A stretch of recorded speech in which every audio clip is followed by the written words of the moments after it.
The gathering storm Admiral Keithvar stood on the bridge of his flagship, the Eternal Dominion. Through the massive viewing screen, he watched thousands of warships gather in the darkness of space. Each ship was enormous, bigger than entire cities back on the conquered world. The smallest destroyer was 3 km long. The largest dreadnought stretched for 20 km and carried enough firepower to crack planets. This was the greatest fleet the Zethurian Empire had ever assembled. 10,000 ships from a dozen different conquered species. The Altarians contributed their plasma cannons. The Vegan Confederacy provided their shield generators. The Century Republic added their quantum torpedoes, all under Zephyrian command, all serving the Empire. Keithvar had been fighting wars for the Empire for over 200 years. His purple skin was marked with scars from countless battles. His forearms moved with practiced precision as he reviewed the tactical displays. 3 red eyes studied every detail of the coming invasion. He had conquered 47 star systems. He had never lost a battle. Admiral, said Commander Vexthal, approaching with a data pad. The final intelligence reports on the target world. Keithvar took the pad with one of his lower arms while his upper arms remained clasped behind his back. Information was almost laughable. The third planet of a small yellow star. The natives called it Earth. They were a young species that had barely left their home world. According to the scouts, humans had only achieved space flight few hundred years ago. Their rocket still used chemical fuel. They had built a few small space stations around their planet. Their largest warship was maybe 300 m long. It was primitive beyond belief. They have nuclear weapons, Vexel noted, but only small ones. Nothing that could threaten our shields. Kevar's mandibles clicked in amusement. Nuclear weapons were what children played with. The Empire had moved beyond such crude tools centuries ago. A single Imperial destroyer could turn a continent into glass with its particle beams. How many ships do they have? Keithvar asked. Maybe 500 total. Most are cargo vessels or small patrol craft. Perhaps 50 could be considered military vessels, but they are armed with primitive chemical explosives and basic energy weapons. Keithvar set down the data pad. This was not even worth calling a conquest. It was more like collecting fruit from a tree. The humans would see the Imperial fleet and surrender immediately. Any species with intelligence would realize the hopelessness of their situation.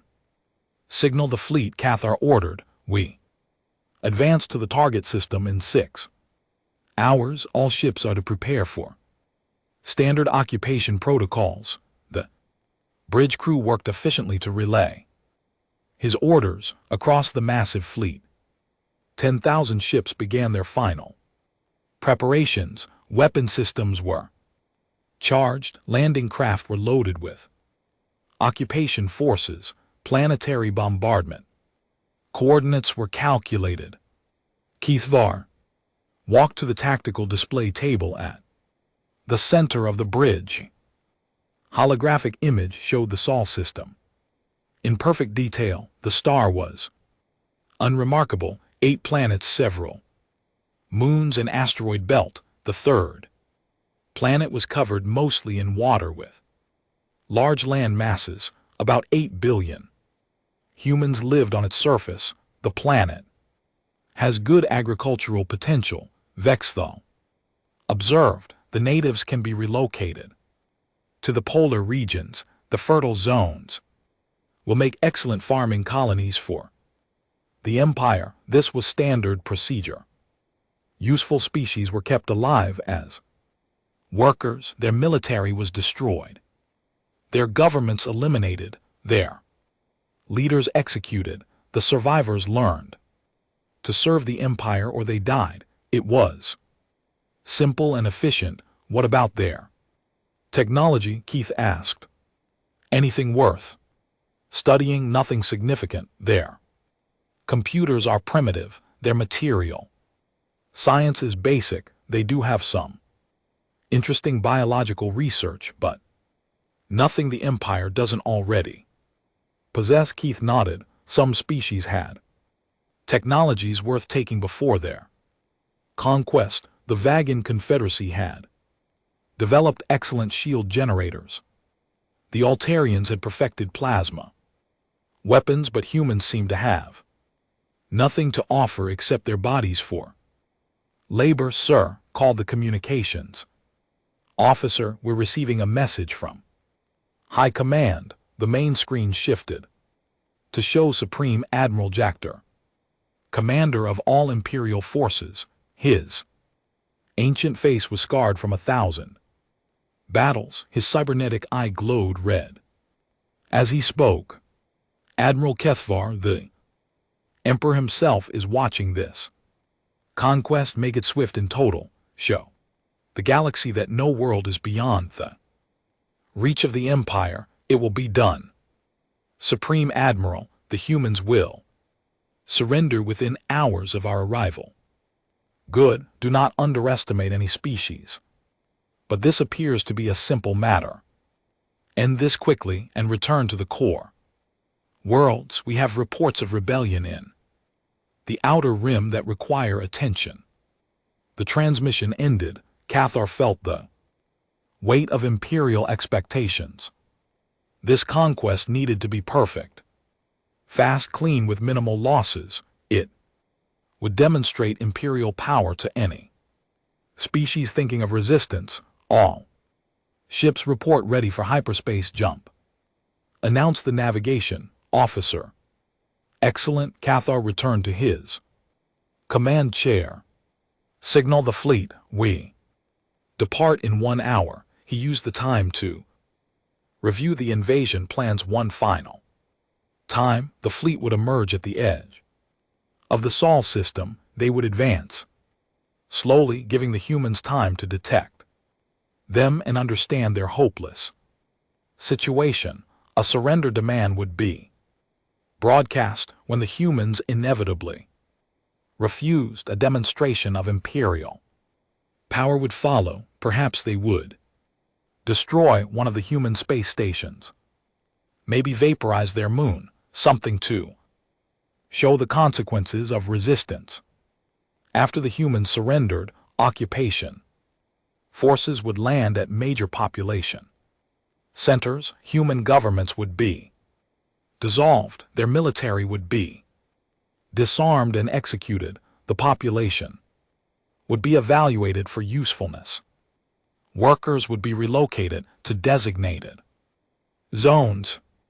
The elderly and sick would be eliminated as inefficient. Within 1 year, Earth would be a productive Imperial world. Within 10 years, the humans would be grateful subjects of the Empire. Their children would grow up knowing no other way of life. It was the same pattern that had been repeated on dozens of worlds. Sir, all ships are ready. Begin hyperspace jump.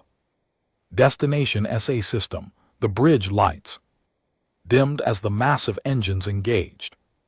Through the viewing screen, the stars began to stretch and blur. 10,000 ships entered hyperspace together, reality bending around them as they crossed the impossible distances between stars.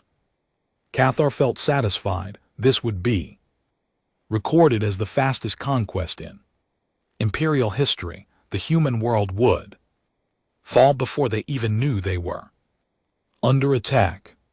Another star system would join the Empire. Another species would learn to serve. He had no idea that Earth had been watching his fleet since the moment it left Zapirian space. He had no knowledge that human technology was centuries beyond anything the Empire possessed. He could not imagine that his massive, invincible armada was already targeted by weapons that could unmake matter itself. In 6 hours, Admiral Kethar would learn what it meant to underestimate humanity. But he would only have seconds to understand his mistake before he and his entire fleet ceased to exist. The greatest military force in galactic history was about to discover that Earth was not the primitive world it appeared to be, and the universe was about to learn why humans had remained hidden for so long. First contact protocol. Imperial fleet dropped out of hyperspace at the edge of the Sol system like a storm made of metal and fire. 10,000 warships materialized from nothing, their massive hulls blocking out stars. The smallest destroyers were mountains floating in space. The largest dreadnoughts were like moving cities, bristling with weapons that could destroy worlds. Admiral Kethar watched the tactical display with satisfaction. His fleet had emerged exactly where planned, just beyond the orbit of the outermost planet. The humans would detect them soon if they had not already. Their primitive sensors would show an invasion force beyond their worst nightmares. All ships report successful jump completion, announced Commander Vexthal. No technical difficulties. Fleet is ready for advance. Excellent. Begin standard deep scan of the system. I want to know everything about human military capabilities. The sensor operators worked at their stations, banks of equipment designed to penetrate any stealth technology swept across the Sol system. Within minutes, detailed information flowed across the bridge. Displays are scanning complete. We detect 5 space stations around the third planet. All are small, probably civilian. We count 437 space vehicles total. Most appear to be cargo vessels or small shuttles. Perhaps 60 could be military vessels. Kethar studied the scans. The human space infrastructure was even more primitive than intelligence reports suggested. Their largest space station was maybe 2 km across. Their biggest warship was barely 300 m long. The entire human space force could fit inside one of his dreadnoughts. Any sign of hidden military installations, asteroid bases, ships hiding behind planets? Negative, sir. Their stealth technology appears non-existent. What we see is what they have. Perfect. This would be even easier than expected. Kethar had conquered species with 10 times the space capability of these humans. Some had put up fights lasting months. The humans would probably surrender the moment they saw his fleet open a channel to the human home world, broadcast on all frequencies they use. The communications officer worked for several minutes to establish contact. Human communication technology was simple but functional. They used basic radio waves and primitive data transmission like children playing with toys. Channel open, sir. Kethar stood and activated the recording system. This message would be broadcast to every human communication device on their planet, and in space, billions would hear the words that ended their independence forever. Attention, primitive inhabitants of the third planet. I am Admiral Kethar of the Zirian Imperial Fleet.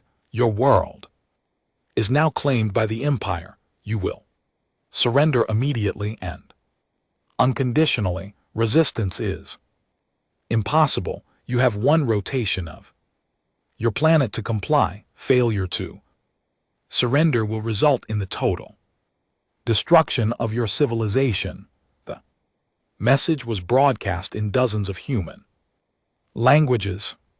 Imperial translation systems had decoded their communications within hours of arriving in the system. It was a simple matter to ensure every human understood their situation. Now came the waiting. Most species responded quickly to surrender demands. They performed quick calculations of imperial strength versus their own capabilities and made the logical choice. Some tried to negotiate, which was pointless. A few attempted desperate last-minute military preparations, which was amusing. Sir, we're receiving a response from the planet's surface that was faster than expected. Perhaps humans were more intelligent than their technology suggested. Fear could motivate quick decisions. Put it on the main screen. The display showed a middle-aged human male wearing simple clothing. He sat at a basic table in what appeared to be a government building. Behind him hung a flag with symbols Cathar did not recognize. The humans spoke in one of their primary languages, with translation appearing as text. Greetings to the visiting vessels. I am Secretary General Chen of the United Nations of Earth. We received your message but would like to clarify your intentions. Are you seeking diplomatic contact with our world? We are prepared to discuss peaceful relations and cultural exchange. Perhaps we could arrange a meeting between our representatives to establish better understanding. Cathar blinked, all three eyes in surprise. The human was responding as if this was a normal diplomatic contact. Did they not understand what they were facing? Could they not count the ships in his fleet? Sir, said Vextul quietly, perhaps their sensors are too primitive to detect our full strength. That made sense. Human technology was crude enough that they might only detect a fraction of the Imperial fleet. They probably thought this was a small exploration force rather than the largest military armada in galactic history. Open channel again. Cathar ordered. I will make our situation clearer. The communication system activated. This time Cathar would ensure the humans understood exactly what they faced. Human Secretary General Chen, this is not a diplomatic mission. This is a military conquest. My fleet contains 10,000 warships. Each ship can destroy your largest cities. Your entire military could not damage even one of our vessels. You have no choice but surrender, comply immediately, or watch your world burn. The transmission ended. Surely now the humans would understand. When primitive species faced overwhelming force, survival instinct took control. They would surrender. Within hours, sir, should we begin advancing toward the planet? Not yet. Give them time to comprehend their situation. Fear makes compliance more complete. Hours passed. The Imperial fleet waited at the system's edge while the humans presumably debated their response. Cathar used the time to review occupation procedures. Landing sites were selected for maximum strategic value. Population centers were mapped for efficient control. Finally, another transmission arrived from the planet's surface. This time it came from a different location. The translation systems identified the source as a place called Geneva. Admiral Cathar, this is Director Sarah Martinez of the United Nations Security Council. We appreciate your clarification regarding the nature of your visit. However, we maintain our position that diplomatic dialogue remains the best path forward. We invite you to send a representative to Earth.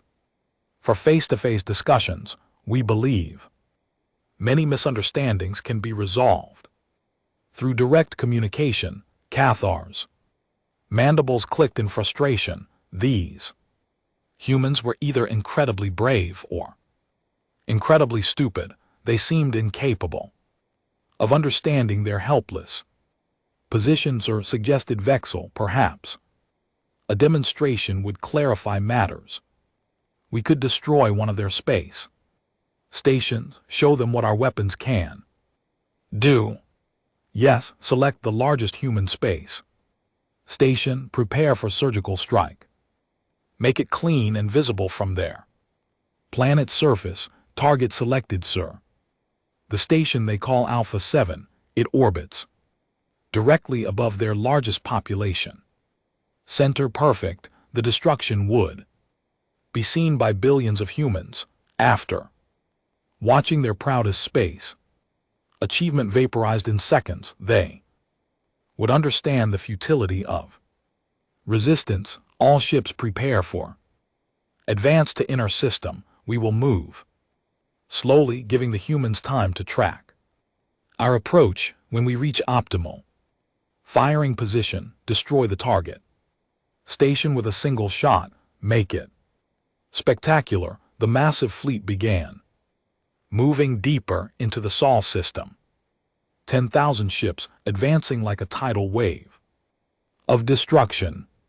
Their engines lit up space with brilliant fire, their weapons charged with enough energy to crack moons. Admiral Kethvar felt confident this demonstration would end human resistance immediately.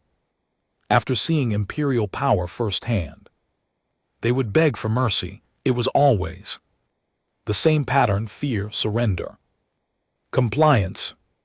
He had no idea that every move his fleet made was being tracked by sensors beyond his imagination. He could not know that human technology had been watching galactic civilizations for centuries. He would never realize that Earth's apparent primitiveness was the most sophisticated deception in cosmic history. The Imperial fleet advanced toward Earth, confident in their overwhelming superiority.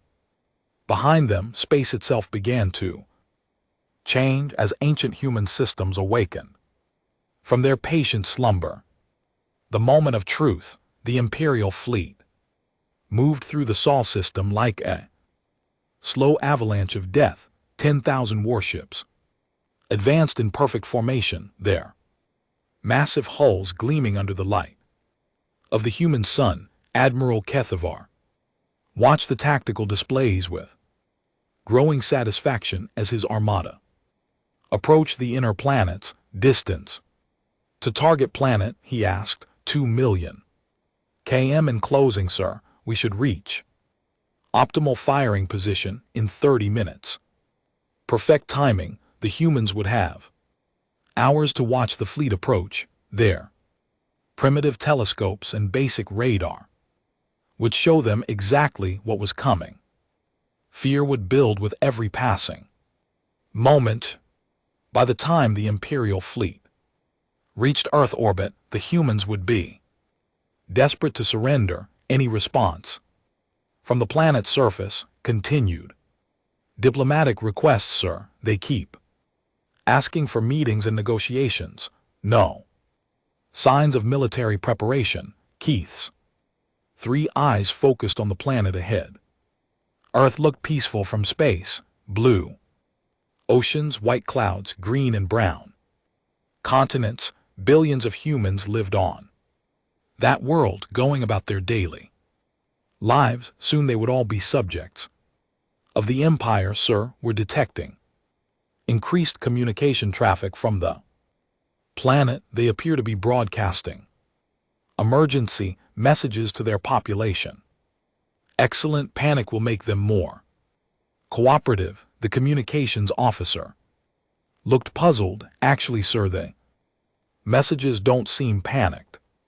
They're telling people to continue normal activities, some kind of public announcement that the situation is being handled through proper channels.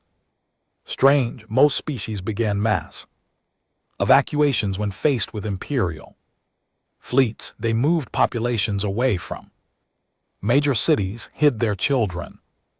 Prepared for the worst, these humans seemed almost calm. Perhaps they don't understand the size of our fleet, suggested Commander Vexthal. Their sensors might be too primitive to count our ships accurately, no matter they will understand soon enough. The fleet continued its advance. At this distance, even human eyes could see the approaching warships as bright points of light moving against the starfield.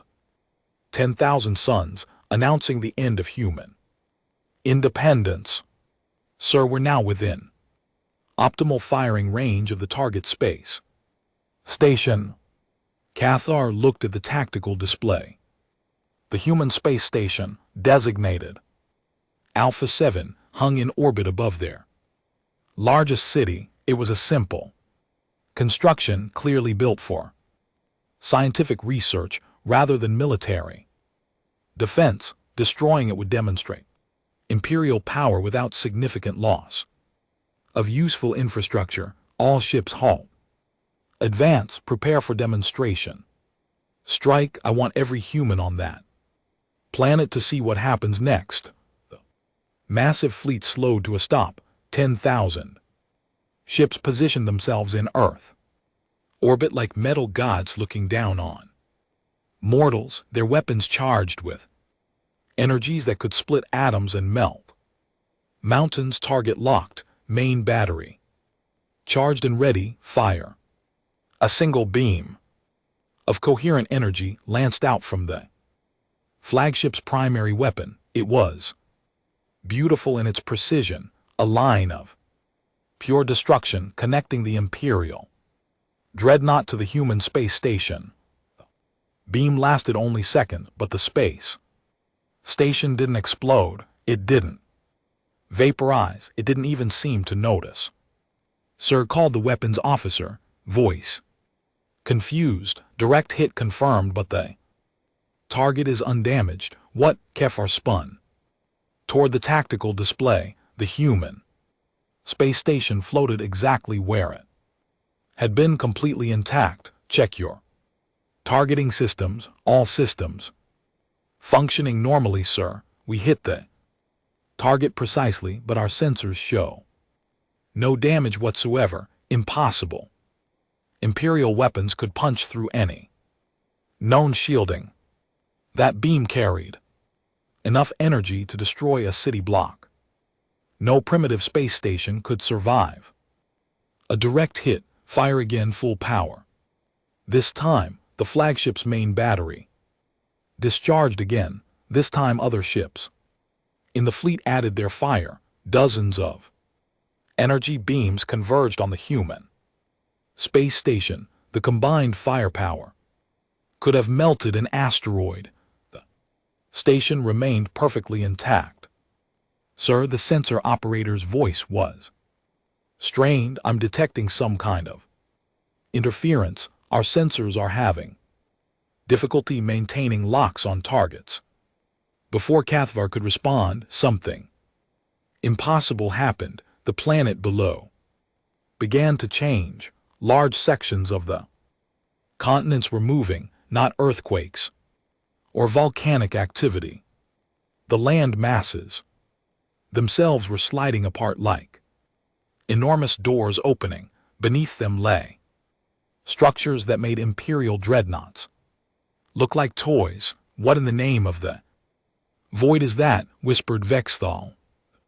Sensor displays filled with contacts. Hundreds of them, thousands, weapons.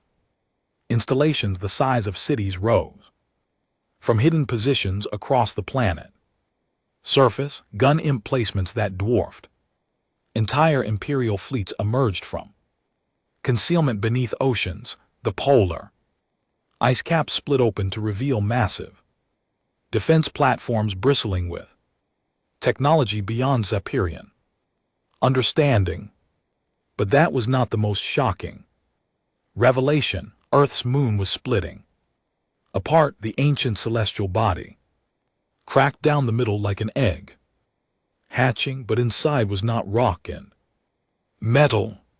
Inside was a mechanical core, artificial construct disguised as a natural satellite for millions of years. Weapon systems beyond comprehension unfolded like deadly flowers blooming in space, sir. Emergency readings across all sensors. Those installations are powering up. Impossible, Kefar breathed. This is impossible. Our intelligence report showed a primitive civilization. Where did this technology come from? The answer came in the form of another transmission from the planet's surface. This time the human speaker was a different person, an elderly woman with silver hair and eyes that seemed to hold the weight of centuries. Admiral Cathar. This is Director Elena Vasquez of the Terran Defense Council. We tried to handle this diplomatically, but you have insisted on violence. We regret this outcome. The woman's image was replaced by a technical display showing the Imperial fleet, but the display showed things that Zapirian sensors had never detected: energy signatures, weapon specifications, exact crew counts on every ship. The humans knew everything about the Imperial Armada down to the smallest detail. You have 30 seconds to power down your weapons and prepare for immediate withdrawal from this system. Failure to comply will result in defensive action. Cathar found his voice. You cannot threaten the Imperial fleet. We have 10,000 ships. You are primitives playing with forces beyond your understanding. Admiral, the woman's voice was sad but firm. You understand nothing about us. You have 15 seconds. The tactical displays exploded with warning signals. Every human installation was targeting Imperial ships, but the targeting systems showed energy readings that broke Zaphiran measurement scales. The weapons pointing at his fleet operated on principles that Imperial science could not even identify. Sir, emergency power 2 engines. We need to retreat immediately.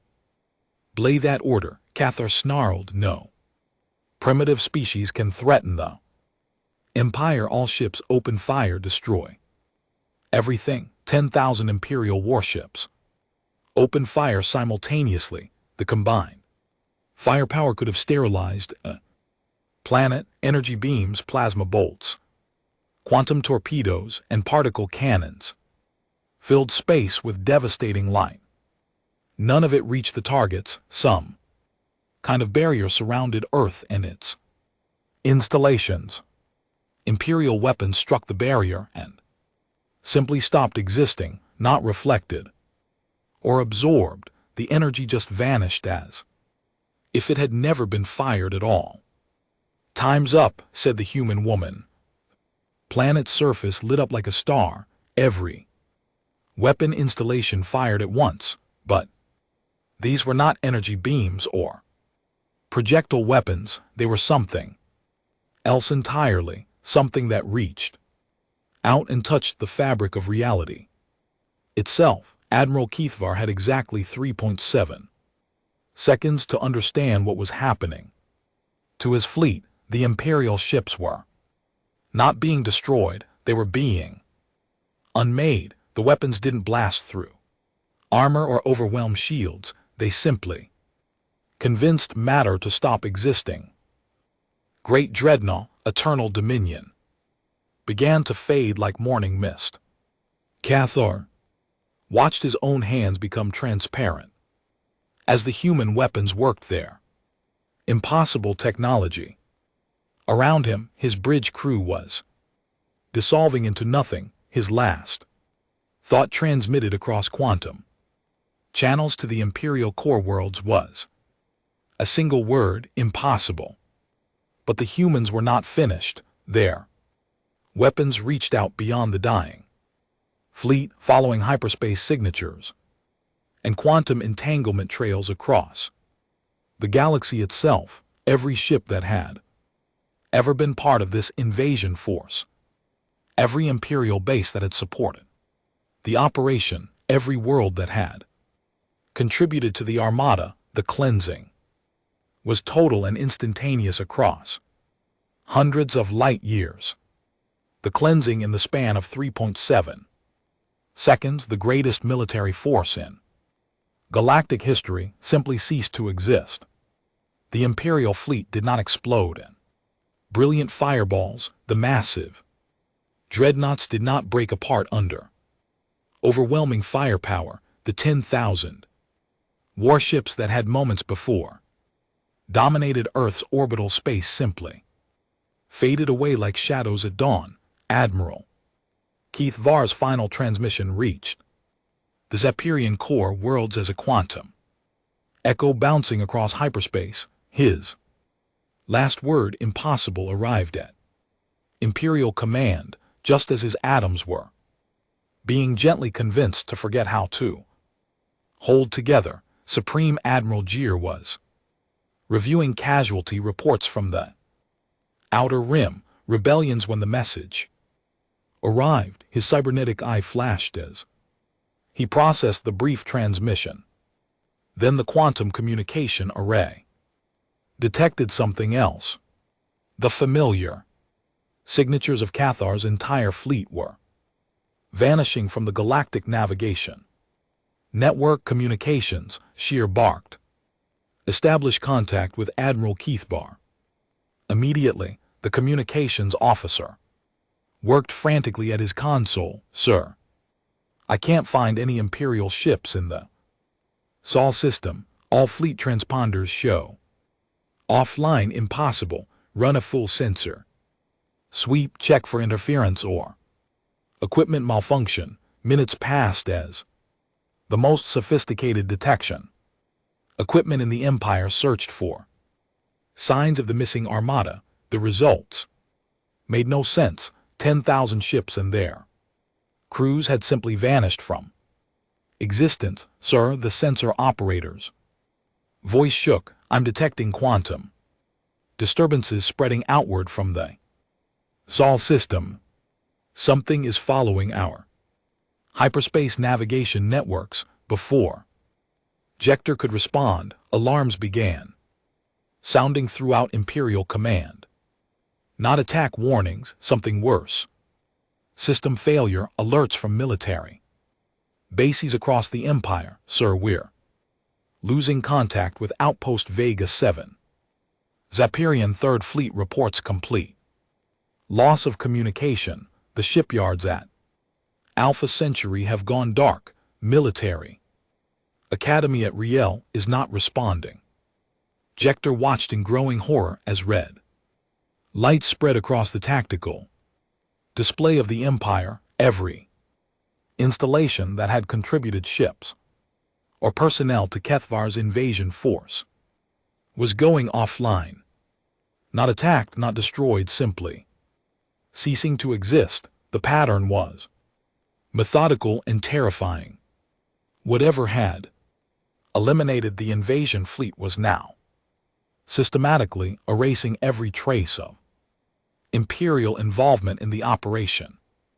Shipyards that had built the vessels, training facilities that had prepared the crews, supply depots that had armed the fleet, research stations that had developed the invasion plans, all of it was vanishing as if it had never existed. Sir, the phenomenon is accelerating. We're losing military installations faster than we can track them. How is this possible? What kind of weapon can reach across interstellar space? The answer came in the form of another transmission from the Sol system. The same elderly human appeared on the main screen. Behind her, Earth continued its normal rotation as if nothing had happened.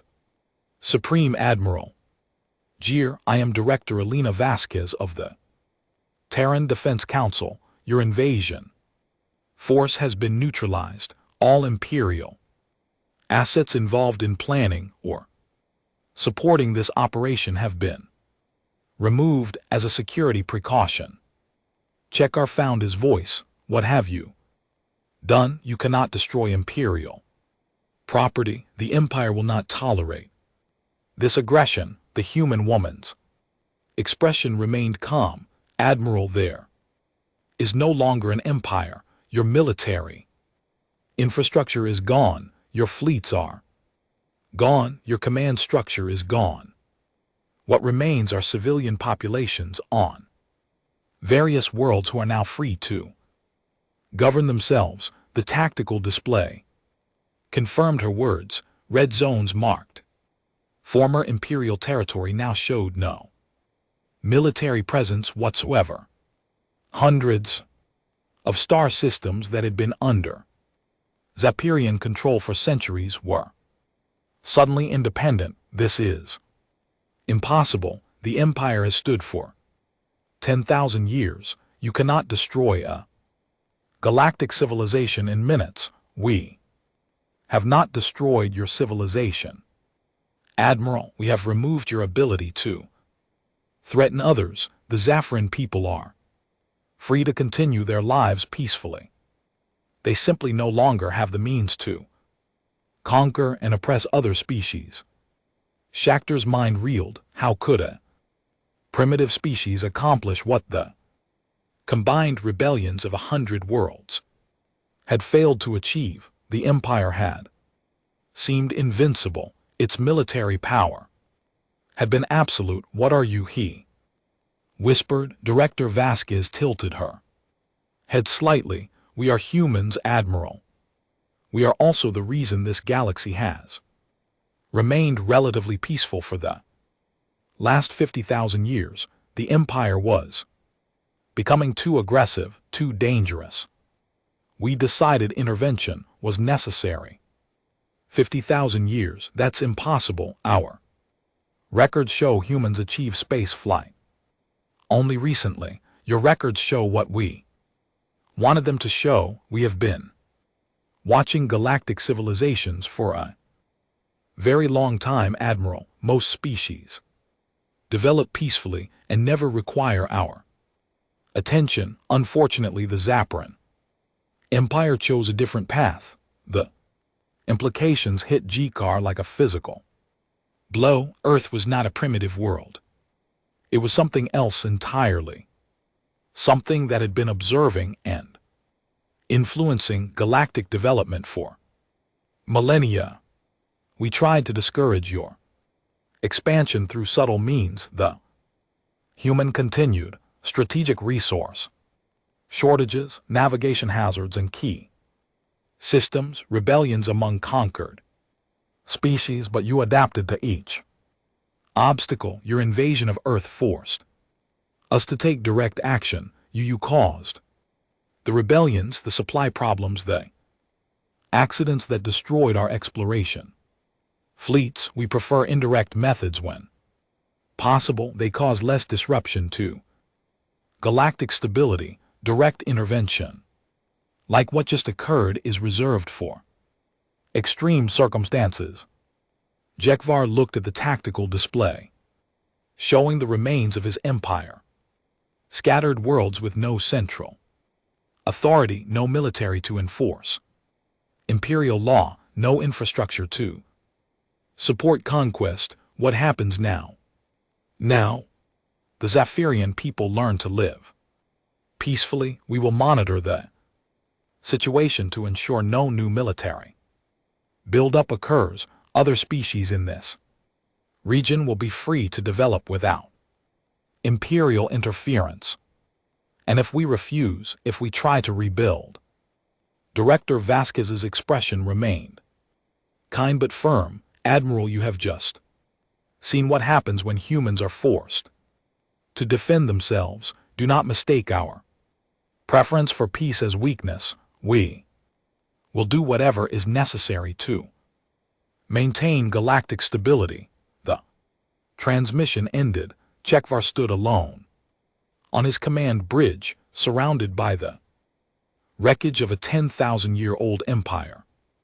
His military was gone, his fleets were gone, his authority was gone. In the space of minutes, humanity had accomplished what no enemy had ever managed.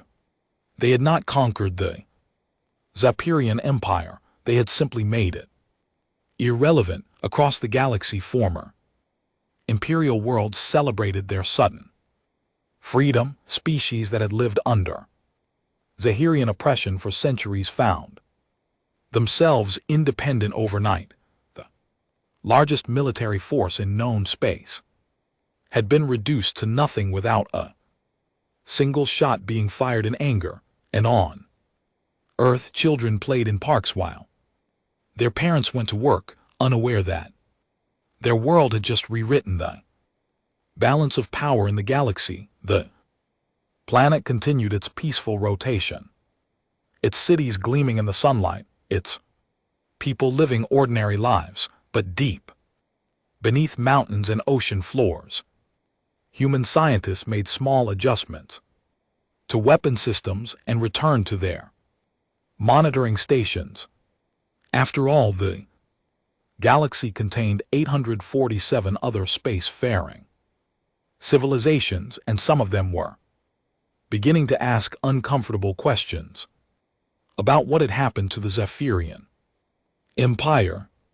The new reality, 6 months after the Zappirian Empire ceased to exist, the galaxy had settled into a new pattern of peace and confusion. The Altarian Republic held an emergency session of their parliament to discuss the sudden silence from their former imperial overlords. Ambassador Kretal stood before the assembly, her blue skin pale with worry as she delivered her report.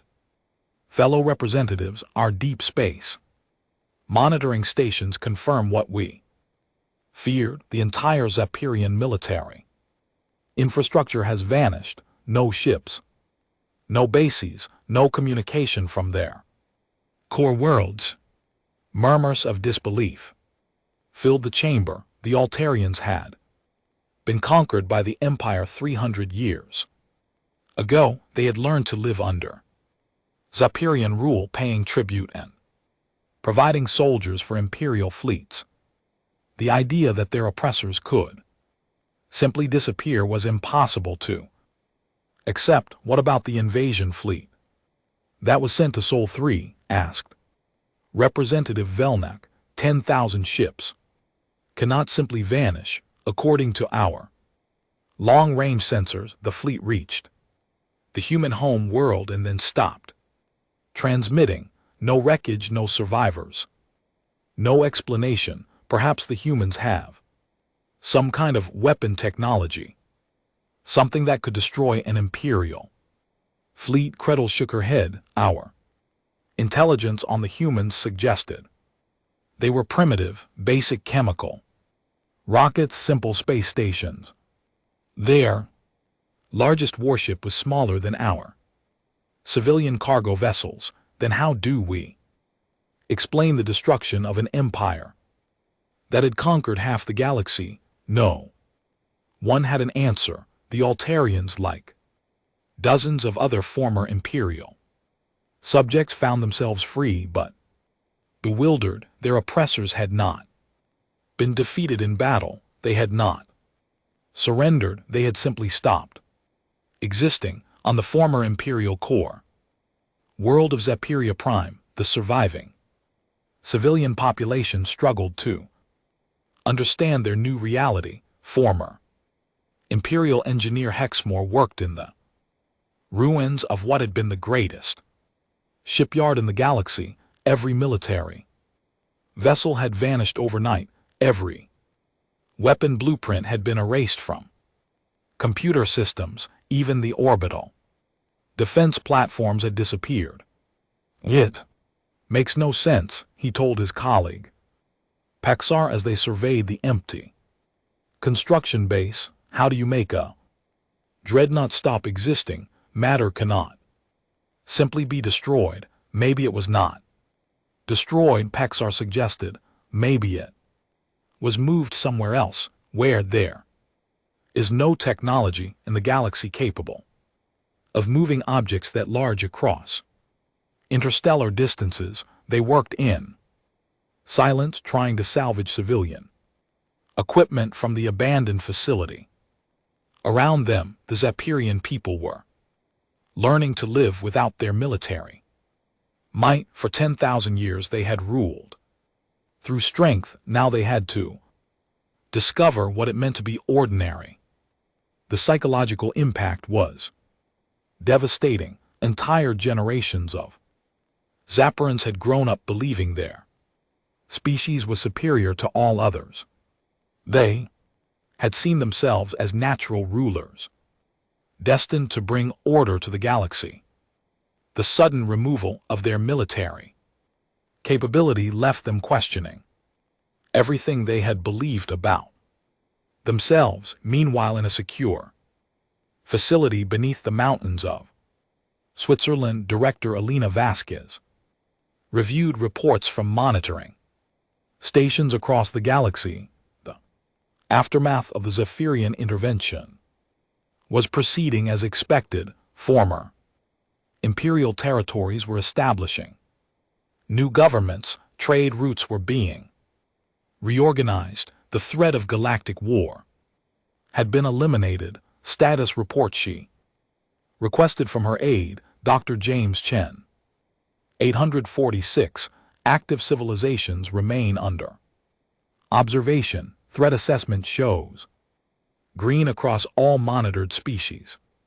No signs of military buildup or aggressive expansion plans.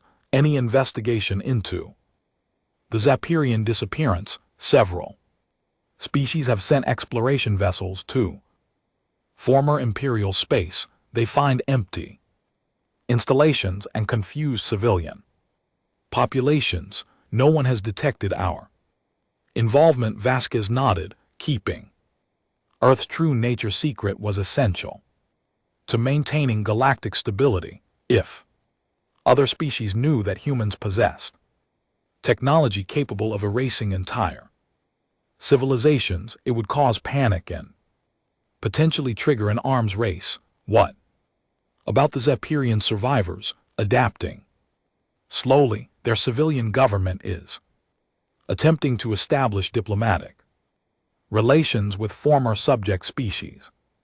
Some worlds are receptive, others are still angry about centuries of oppression. That's normal. It will take time for wounds to heal. Dr. Chen hesitated before continuing. Director, some of our analysts are concerned about the precedent we've set using the eraser protocol on such a massive scale.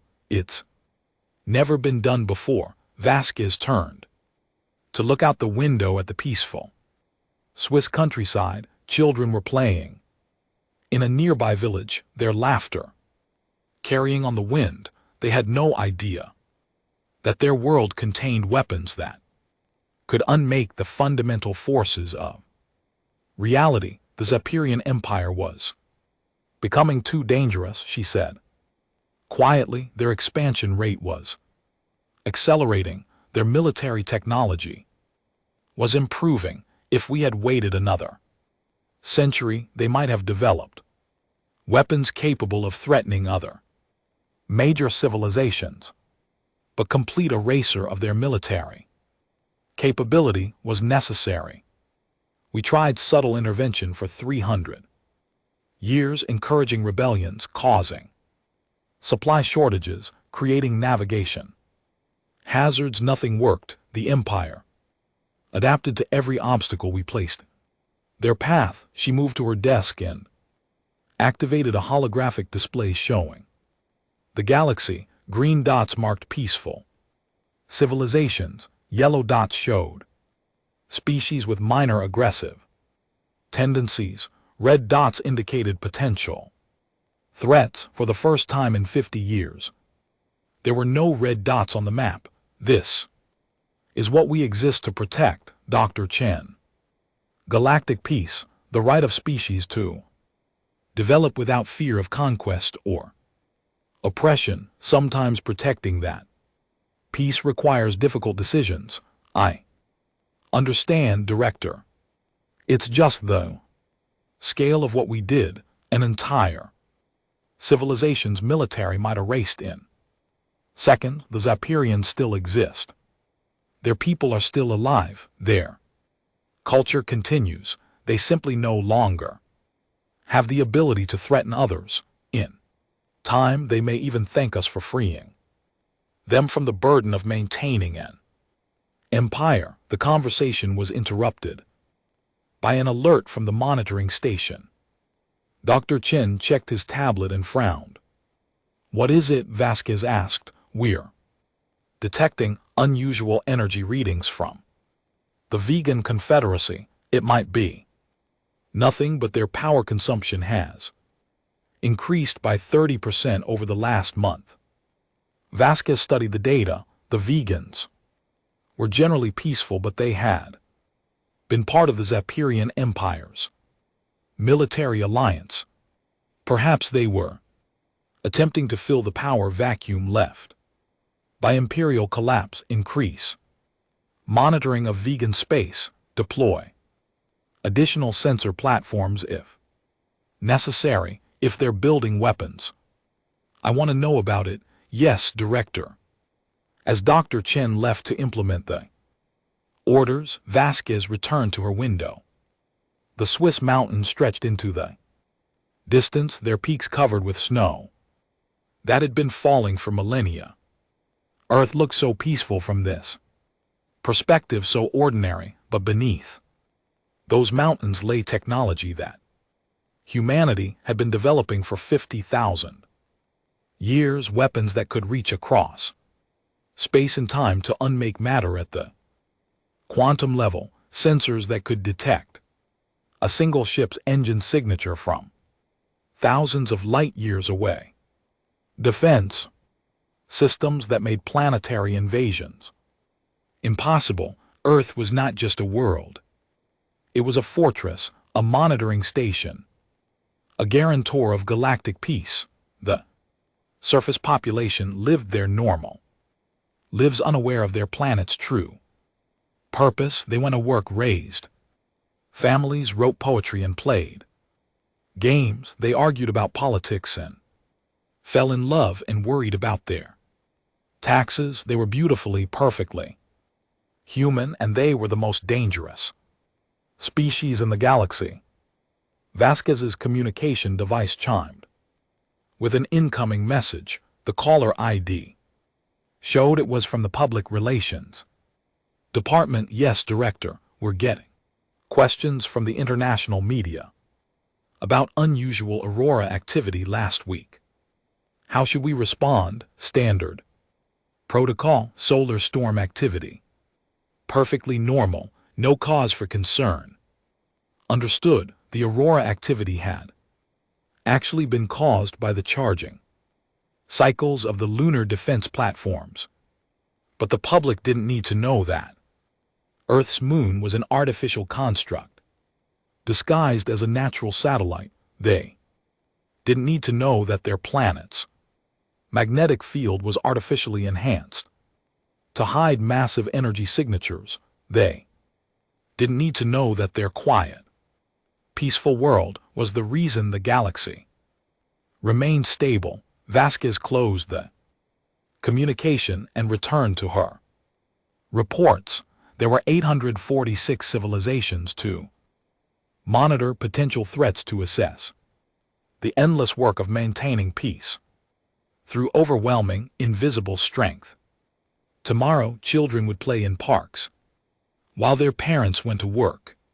Scientists would publish papers on interesting discoveries. Artists would create beautiful things. Politicians would debate important issues. And deep beneath the surface, humanity would continue its patient vigil over the stars.